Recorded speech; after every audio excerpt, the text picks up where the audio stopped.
convinced? Madam Senador, lumaki po ako sa farm.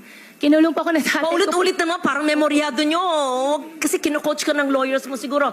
Nothing to be defensive about. You don't have to say the same thing. Basta sa farm po. Tell us about your child. Ako sa farm. Basta tell us about your child. Sa farm. Ano ba? Huwag tayong robot.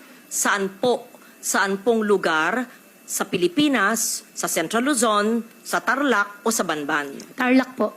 Saan po sa Tarlac? Matatalaib Tarlac po. Ano po? Matatalaib Tarlac Is that po. the barangay?